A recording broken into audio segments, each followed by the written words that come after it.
har'a ayyuu nan abaara jechuudha nan abaara bakka har'a nan abaara arrabsuun qaba har'a bakka isinillee na gargaartanii arrabsuu qabdu malee maal fidhibee fayyee jechuun qabdan nama dhugaa qabu firruma goranii dubbatu iddoo dhugaan jiru hinuma dubbatamaa jechuudha. An kanin jedhu mucaa akkana ishee jaallatu mucaa akkanatti suuraa hojjechiisee uffata hojjechiisee birciqoo hojjechiisee guyyaa lidatii ishee guyyaa dhaloota isheetti kennaa godhee kennuufi dideellee harkaa fudhachuu diddee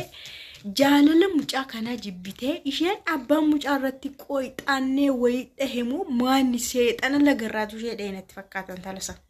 seexana lagarraatu ishee dhee abbaa mucaa namaa jechuudha abbaa ijoollee lamaa jechuudha. maal fuuti Saidoo raqoy mucaa kana tofaana bakka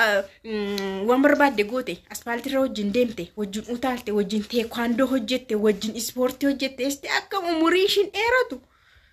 garuu birrii barbaaddi kaashee iddoo birrii jiru laalti iddoo jaalalaa toonta dubartiin barkanaa hin danda'amtu iddoo birrii bicha laalti birrii qofa birriin itu akkanatti birriin uffatee dhufe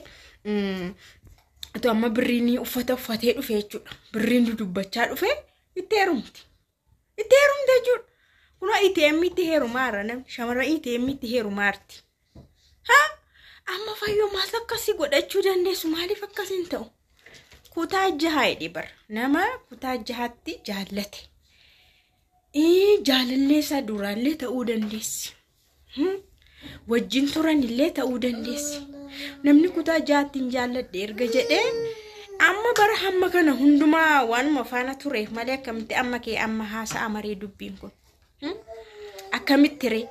dhugumas immoo mucaan kun heerumuu deemaa jirti itti caaluu danda'a wabiitte jechuudha waan ishee itti caaluu danda'a aaruu danda'a dhiiradhanisi garmalee waan baay'ee nutti dhagaamuu danda'a indaamumin dhiiseyyuu kan waan tokko isheen goone akka bara kanaatti immoo akka bara kanatti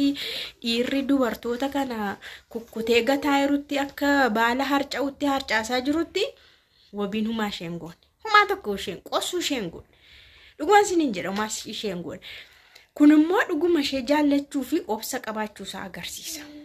riili dhuguma ishee waan jaallatuuf tokko lammata immoo waan obsuufi jedhee riiskii kana keessa galuu dide malee nama ati jaallattu nama ati durii kaastee jaallattu namni tokko dhufee akka carraa dogoggora guyyaa tokkoon qorumsa isheetti dhufe sanarra hafuu diddee Saidootti akka laaphisiitti qabattee haftee akka maastishiitti laxxafamtee hafuu jechuun nama dhibu kan dhiyaatee fi baay'ee piraankii dabar piraankii jechuun immoo nama qoran ilaaluudha qoramuu dhaqxee isheen qormaatuma sana keessatti kuftee hafte amma lechi kee aba'uu dadhabde maal baati sargii qophaa'aa jiradha kanaafuu har'aan nan aare suma dhugumaan aare yeroo meeqa faaruu kooti waa'ee wabiitti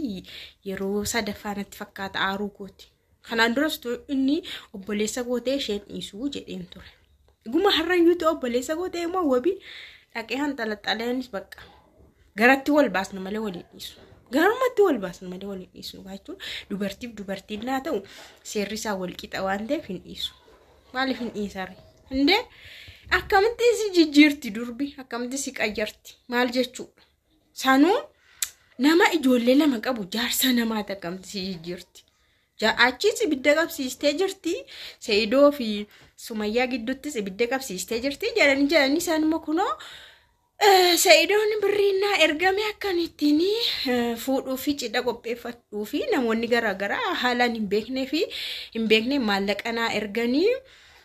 cidha keessa poortii goona sarpiraayiziidha jedhanii jedhe Sumayyaan immoo noo namni ergeeyyuu hin jiru waan fakkaatu miti kuni namoota amansiisuu malee jetti asumattuu jarri lamaan kompileen wal godhaa yeroo jechuudha miidiyaatti ba'anii haadha manaaf abbaa manaa kun immoo dubbii eenyuuti balaa ayyuun sun baattee deemtu balaa isheen baattee deemtu jechuudha seexanni lagarraa isheetti gale musiibaa jechuun isheedha kanaaf amma dhuguma milkooftettanii yaaddu isheen amma cidha kanan godhatti kan birriin galaa yeroo birriin ittiin cidha qopheeffamu jarittiinis wajjin qabanii akkamitti dubartii lammataa fuudhanii birrii ergu sarpiraayizii what a generation እና ayyuu kana maal meekaanii barbaannu laata barbaannetti duullu moo akkam goona moo hiriira garatti baanan dalasan arrammoo jette keessuma baate kanaan dura warqii wabiitu furate jedhanii qalabatii gurgurtee saafidha arrammoo kan biraati maqaa wabii sun garuu marakkate mucaa huuqqateeyyuu maqaasaa hundumtu maqaasaa irra kaa'ama qalabatiin bade maqaasaa irra kaa'ama ayyuu maal taate maqaasaa irra kaa'ama maaliin maqaasaa irra kaa'ama hirreebame hin dabaddabame ammammoo baqqasa dhumaatii heerumni ishii gaheera maalnaa wayyaa jedhee miidiyaatti achas bahe gummatoo isheen jaallatu ta'e rufeesanii mari'ata video kana hojjeta shurraabii ishii fidee dhufa birciqqoo irratti suuraa ishii maxxansee fidee dhufa what isaafis maqaadha baay'isawee dhiirri taphitti harkan kennatu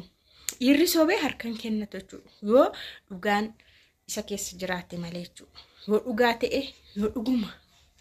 rakkate hin boo'a dhiirri yoo dhuguma rakkate waan isa keessa jiru hin himata.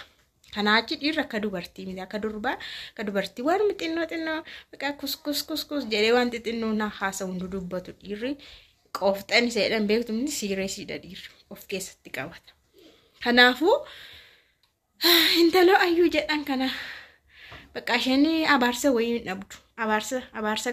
abaarsa qabdi. Kanaan mucaa kana dhabdee abbaa ijoollee namaatti akkanatti laxxafamte malee kun otoo eebba qabaatte akkamitti mucaan kun jala darba.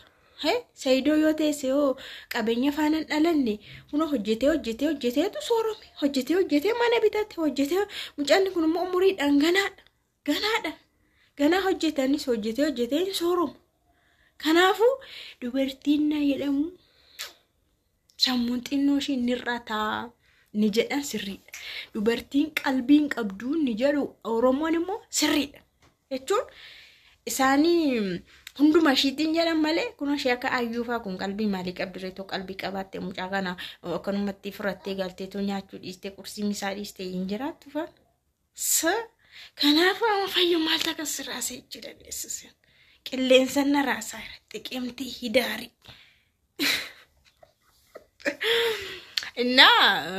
Maalan godha mucaan kuni umaratti videoon koo yoo saqaqqabeen yoo isin arga waa'ee nama tokko yeroo haasoftu irra videoon isaa hinuma qaqqaba. Kanaafuu wabii videoon koo yoo saqaqqabee abshirii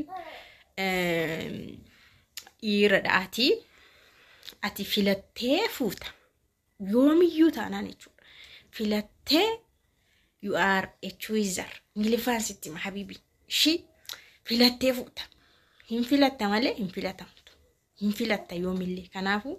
isheen si dhabde kun haa gaabbitu isheen si dhabde haa gaabbitu isheen si dhiiste haa gaabbitu isheen si jijjiirte haa gaabbitu. Ati garuu jaalalli dhugumaa obsa namaan kennu yeroo namaan kennu baay'ee rakkisaadha. Jaalala jechuuni jaalala jechuun miira namni namaa hin to'annedha. Eenyullee immoo namaa hin beeknedha. Fiilingii isaa abbaa sana qofaatu beekaa fi nama jaallatee darbe jaalala keessa darbee jaalala sanatti illee hin milkoofne keessattuu jaalala keessa darbee hin milkoofnetu beeka malee inni jaalala keessa darbee milkaa'e immoo dhukkubbii isaa hin beeku. Kanaaf namni miidiyaa irraa kun immoo hundumtuu nama muraasni isaa nama jaalala keessa darbee baay'ee itti miidhamedha. Kanaaf si hubannaa. Egaa isheen gara gaa'ilaatti deemaa jirti erga ta'eeti ati of jajjabeessuu qabda waa'ee ishii dagachuu qabda waa'ee ishii illee dhiisuu qabda humaa waa'ee ishiitiif jecha riiskii kan biraallee fudhachuu hin qabdu waa'ee ishiitti lammatallee miidhamuus hin qabdu. Maaliif deemteetti garuu jaalalli immoo nama keessaa hin bahu. Haga yoomitti illee jaalalli dhugaa huma si keessa taa'a. Yeroo wayillee turte yoo ishee argite nahuun kee hin oolu hin naata jechuudha. Waggaa meeqa boodallee too ishee argite baay'ee naata. Because jaalalli nama keessaa hin badu. Jaalala dhugaati waan ta'eef maal goona ree waan si gargaaru hin qabnu sirraa fuudhuu hin dandeenyu. It is so serious. Kanaaf bakka akka dhiira waan taateefati dhiisuudhuma qabda. Bakka dhiisuu qabda. Tasgabbaa'uu qabda. Hamma yeroo boodaatti